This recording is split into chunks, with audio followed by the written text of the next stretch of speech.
Madam Chair, may I be allowed to please give my opening You may remarks? proceed, Honorable Abante.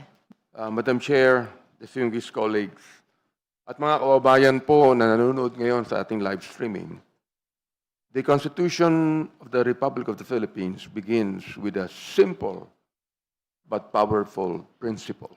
Ito'y inuulit-ulit po natin to. Public office is a public trust. Na gusto ko nang dagdagan na hindi lang po ito public trust, kundi isang sacred trust. Sapagkat hindi natin maikakaila na ito po ibigay ng Panginoon sa atin. Hindi ito slogan. Hindi ito dekorasyon sa ating mga dokumento. Ito ang pundasyon ng ating demokrasya. In a democracy, leaders are accountable to the people. In a democracy, no official, no matter how powerful, is above the Constitution. And that is precisely why the Constitution gave Congress the power of impeachment. Because without accountability, democracy becomes something else. Without accountability, a republic begins to resemble a kingdom where those in power answer to no one. We are not a dictatorship, Madam Chair. We are a democracy where we believe that we must be governed by laws made by Congress. Impeachment exists so that the people, through their representatives, Madam Chair, may ask the most serious question that can be asked of a public official. Are you still worthy of the trust given to you by the Filipino people? That is the question before us today. Let me be very clear. This proceeding is not about personalities. It is not about political factions. And it is certainly not about the political ambitions of someone who will run 2 years from now. It is about her responsibilities to the nation because of the office she occupies today, Madam Chair. It is about whether the serious allegations contained in this complaint deserve the full and sober examination that the Constitution requires. The complaint endorsed before this committee presents several grounds for impeachment. Let me explain them in the simplest terms possible so that every Filipino listening can understand what is at stake. Dahil kailangan malaman ng ating mga kababayan na hindi biro ang mga akusasyon laban sa Vice Presidente. Unang-una, the issue of transparency and unexplained wealth. Our Constitution requires public officials to disclose their assets through their statements of asset, liabilities, and net worth, what we call as SALN. Now, why is this important? Because the Filipino people deserve to know that those who serve them are not secretly enriching themselves. If a public official earns a certain salary, but their wealth grows far beyond what the salary could reasonably explain, then the people have the right to ask questions. This complaint alleges that certain bank accounts, property transactions, and cash holdings were omitted or understated in the Vice President's SALN. It further raises the possibility that her accumulated wealth may be disproportionate to her legitimate income. Now, if these allegations are true, Madam Chair and my colleagues, that is not a mere clerical error. Hindi po ito biro. This is not a joke. That is what the Constitution calls culpable violation, a willful disregard of the duty of transparency. Pangalawa, the alleged misuse of public funds. The complaint cites findings from the Commission on Audit regarding the use of confidential funds under the Office of the Vice President and the Department of Education. Let us put the numbers in perspective, Madam Chair. More than 612 million pesos in confidential funds were placed under the authority of the Vice President across these offices. And one particular transaction has raised serious questions. 125 million pesos allegedly encashed and liquidated within just 11 days in December of 2022. 11 days, Madam Chair. In ordinary life, if someone withdrew that much money and claimed it was all spent in just a few days without clear receipts, without verifiable pays, people would naturally ask, saan po napunta ang pera? Oho. According to the complaint, some liquidation documents contain defective receipts, unverifiable pays, and irregular documentation. These are not small accounting errors, Madam Chair. Hindi po ito biro. Again, this is not a joke. When public funds are involved, every peso belongs to the Filipino people, and when hundreds of millions are spent without clear accountability, the public has the right to demand answers. Madam Chair, that is not free money. That is not a money coming from our own personal pockets. That is the money of the Filipino people. Di ba? The public money, akin nabanggit kahapon, is also a public trust. Kaya nga ang pangatlo, betrayal of public trust. This is one of the broadest grounds for impeachment in our Constitution.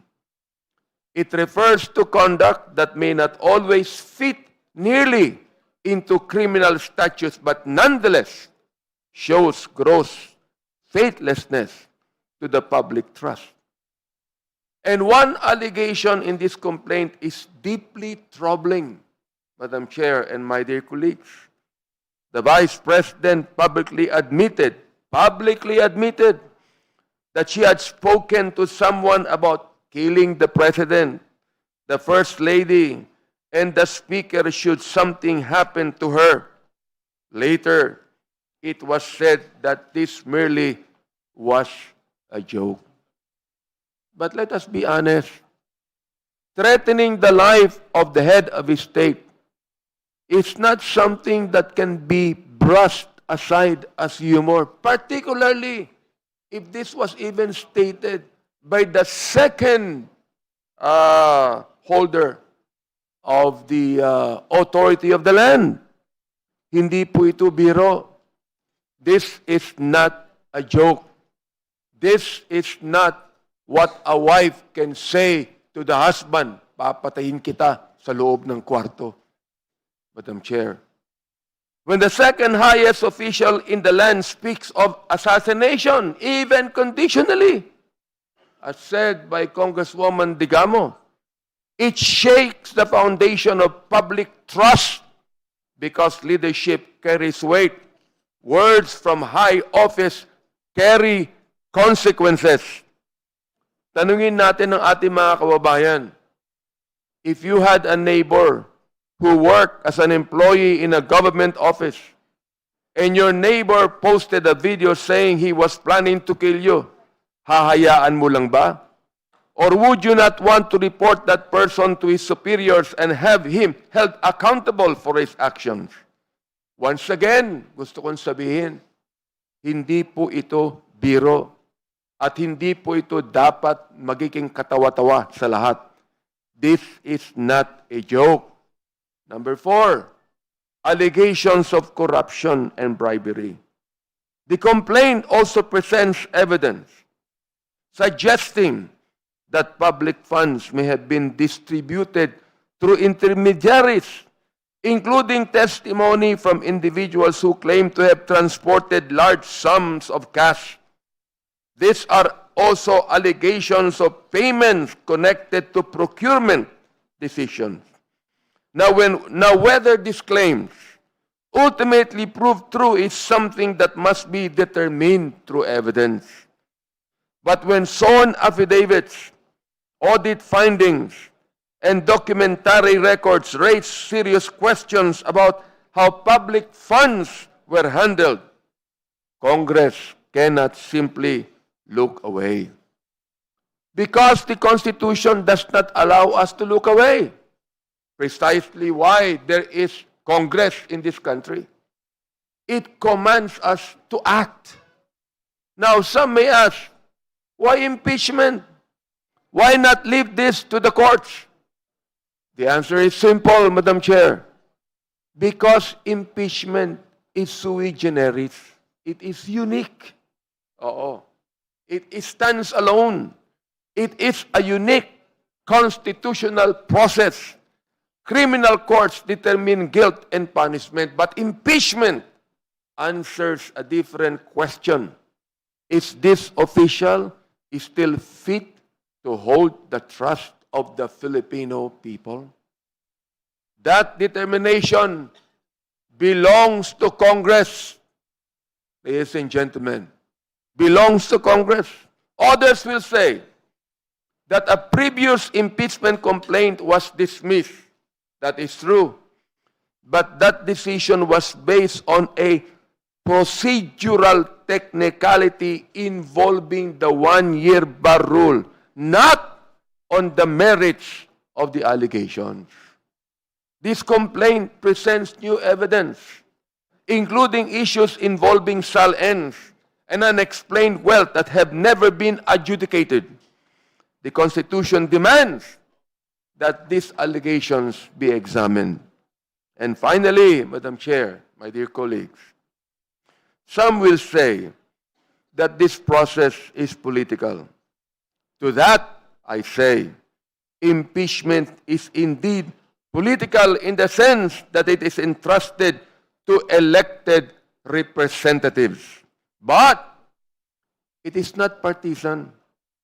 It is political in the same way that democracy itself is political, Madam Chair, because it involves the people's right to hold their leaders accountable. Our duty here is simple. It is not to convict, it is not to condemn, but to determine whether these allegations deserve the full process that the Constitution provides. If we refuse even to examine them, we send a dangerous message that powerful officials can evade scrutiny simply by attacking the process. But if we proceed with fairness, sobriety, and respect for due process, we affirm something far more important than any political victory. We affirm that in the Philippines, the Constitution still reigns supreme and that no one, not even the Vice President, is above the law. Why? Because public office is both a public trust and a sacred trust. Uulitin ko po, Madam Chair, hindi po ito biro. This is not a joke. This is a solemn responsibility. And perhaps these words would also issue a warning to some of our colleagues that will make stupid analogies, Mr. Chair. I would not hesitate even to question that. Ito po, seryoso po ito. Gawin nating seryoso ang impeachment complaint na ito. Maraming salamat po, Madam Chair and my dear colleagues. Thank you, Honorable Abante. May we know if the Honorable Ortega wishes to deliver a manifestation as well? Yes, Madam Chair. You may proceed. I would join my co-endorser with a short manifestation. We endorse this complaint out of respect for our Constitution, and we carry this responsibility in the House of Representatives. This is not about declaring anyone guilty. It is our duty, and it is straightforward. For us to examine the facts and determine whether they are enough and there is enough basis to elevate it. If the evidence supports it, we elevate it. If it does not, we dismiss it. We owe the Filipino people a process that is fair, steady, and faithful to our mandate. Maraming salamat po. Thank you. As pronounced during day 1 of our proceeding, we will be deliberating on a per ground basis, although we will be voting on the basis of the entirety of the complaint.